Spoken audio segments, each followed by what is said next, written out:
Redmi note 14 এবং Samsung Galaxy S16 দুটো স্মার্টফোনে কিন্তু যার যার জায়গা থেকে বেস্ট স্মার্টফোন। এখন আপনি সিদ্ধান্ত নেবেন আপনি কোন ধরনের স্মার্টফোন চান। আপনার প্রেফার কি ভালো ক্যামেরা, ভালো ডিসপ্লে, না ভালো গেমিং ফোন, না ভালো ক্লিয়ার ইউআই, না ভালো ব্যাটারি। তো বন্ধুরা আজকের ভিডিওতে দুটো স্মার্টফোন নিয়ে কথা বলবো, কারণ দুটো স্মার্টফোনের মাঝে কনফিউশন অনেকেই সিদ্ধান্তহীনতায় ভুগছে কোন স্মার্টফোনটি বেস্ট হবে। বাই দা ওয়ে দুটো স্মার্টফোনের মাঝে কিন্তু 2000 টাকা প্রাইস গ্যাপ আছে। রেডমি নোট 14 6GB 128GB 24,000 টাকা, আর Samsung Galaxy S16 4GB 128GB 21,000 টাকা পেয়ে যাচ্ছে। তো বন্ধুরা চলুন কোনো কথা না বলে শুরু করা যাক আজকের ভিডিও। তো বন্ধুরা প্লিজ যারা এখনো ভিডিওটি লাইক করেন নাই, ভিডিওটি শেয়ার করেন নাই, প্লিজ একটু শেয়ার করেন, কারণ আপনাদের একটা লাইক একটা শেয়ার কিন্তু আমাদের কেরিয়ার বানাতে পারে, বেশি বেশি মানুষের সামনে আমাদের ভিডিওটি প্রেজেন্ট হতে পারে। সুতরাং প্লিজ ভাই দয়া করে ভিডিওটি লাইক এবং শেয়ার করতে বলবেন না। তো বন্ধুরা প্রথমে কথা বলা যাক ডিজাইন নিয়ে। ডিজাইন দুটো স্মার্টফোনের কিন্তু আমার কাছে অনেক ভালো লেগেছে, এবং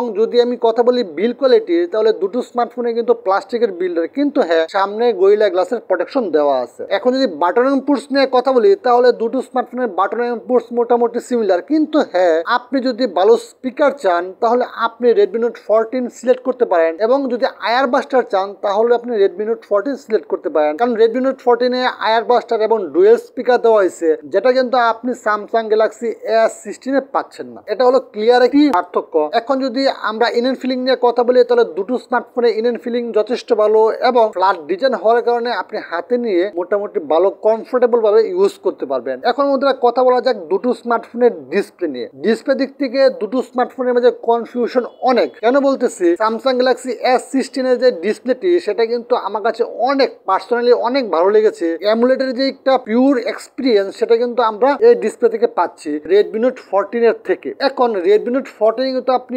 120Hz রিফ্রেশ রেট পাচ্ছেন, আর স্যামসাং গ্যালাক্সি S16 এ পাচ্ছেন 90Hz রিফ্রেশ রেট। এখন আপনি যদি বেশি বেশি গেমিং করেন তাহলে কিন্তু আপনার 120Hz বেশি ভালো লাগবে 90Hz থেকে। আর যদি চিন এন্ড বেজেল নিয়ে কথা বলেন, তাহলে আমার কাছে রেডমি নোট 14 এর যে চিন এন্ড বেজেল এটা কিন্তু অনেক কম লেগেছে স্যামসাং গ্যালাক্সি S16 থেকে। বিশেষ করে যে চিনের পরিমাণ সেটা কিন্তু অনেক বেশি স্যামসাং গ্যালাক্সি S16 এ। পাঁচল ক্যামেরা কাটআউটের কথা বলি, তাহলে রেডমি নোট 14 এর পাঁচল ক্যামেরা কাটআউট পেয়ে যাচ্ছেন, আর স্যামসাং গ্যালাক্সি S16 এ পাচ্ছেন ওয়াটার ড্রপ নচ। 2025 সালে এসে এটা কিন্তু আপনার কাছে একটু অন্যরকম মনে হতে পারে, কিন্তু আপনি যদি স্পেশালি ডিসপ্লে পারফরমেন্স চান, ভালো ডিসপ্লে চান, কালারফুল ডিসপ্লে চান, তাহলে স্যামসাং গ্যালাক্সি S16 আপনার জন্য বেস্ট চয়েস হতে পারে। এখন বন্ধুরা কথা বলা যাক প্রসেসর নিয়ে। প্রসেসরে দুটো স্মার্টফোনের সেম প্রসেসর ব্যবহার করা হয়েছে, মিডিয়াটেক Helio G99, কিন্তু কথায় কথায় আলট্রা কথাটা এখানে জুড়ে দিছে রেডমি কোম্পানি। তারা ব্যবহার করছে মিডিয়াটেক Helio G99 আলট্রা, কিন্তু রিয়েল লাইফ পারফরমেন্সে আমার কাছে দুটো স্মার্টফোনের যে প্রসেসর সেম লেগেছে,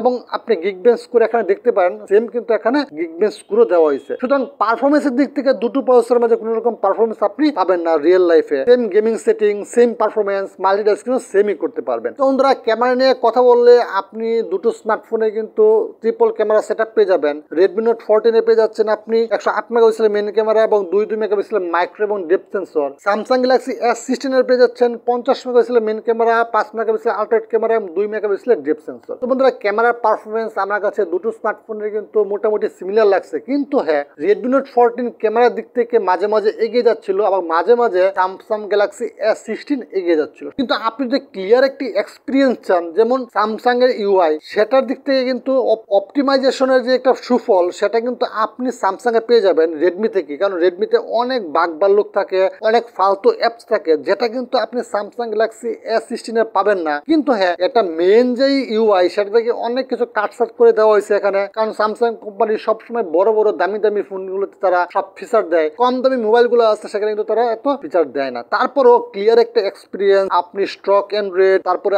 আপনার কোনো ফালতু অ্যাপস নাই, কোনো ব্লুটুথ নাই, ক্যামেরা কাজ না করে, এরকম কোনো প্রবলেম আপনি এখানে ফেস করবেন না। সুতরাং যারা নিশ্চিন্তে একটা ইউআই চান বা নিশ্চিন্তে ফোন চালাতে চান, তাদের জন্য স্যামসাং এর phone one of the best choice. তাছাড়া আপনি স্যামসাং গ্যালাক্সি S16 এ আপনি 6 বছরের অ্যান্ড্রয়েড আপডেট পেয়ে যাচ্ছেন, যেটা কিন্তু one of the best thing. এখন অ্যান্ড্রয়েড 14 দিয়ে এই ফোনটি রিলিজ হয়েছে, আপনি অ্যান্ড্রয়েড 20 পর্যন্ত এই স্মার্টফোনে পেয়ে যাবেন। রেডমি নোট 14 এ 6GB আর স্যামসাং গ্যালাক্সি S16 এ কিন্তু আপনি 4GB পাচ্ছেন এবং 128GB স্টোরেজ পেয়ে যাচ্ছেন। ব্যাটারি নিয়ে কথা বললে রেডমি নোট 14 এ 5500 mAh ব্যাটারি এবং 33 ওয়াটের চার্জার, আর স্যামসাং গ্যালাক্সি S16 এ আপনি পেয়ে যাচ্ছেন 5000 mAh ব্যাটারি এবং 25 ওয়াটের চার্জার। সুতরাং চার্জার এবং ব্যাটারি ব্যাকআপের দিক থেকেও কিন্তু আপনি রেডমি নোট 14 কে এগিয়ে রাখতে পারেন। এখন বন্ধুরা, আমার যে ইনিশিয়ালি এক্সপিরিয়েন্স সেটা শেয়ার করব কোন স্মার্টফোনটি আপনার জন্য বেস্ট হবে। রেডমি নোট 14 আপনি পেয়ে যাচ্ছেন ভালো স্পিকারের জন্য, ভালো ব্যাটারির জন্য এবং বলা যেতে পারে ভালো একটি প্রসেসরের জন্য। কিন্তু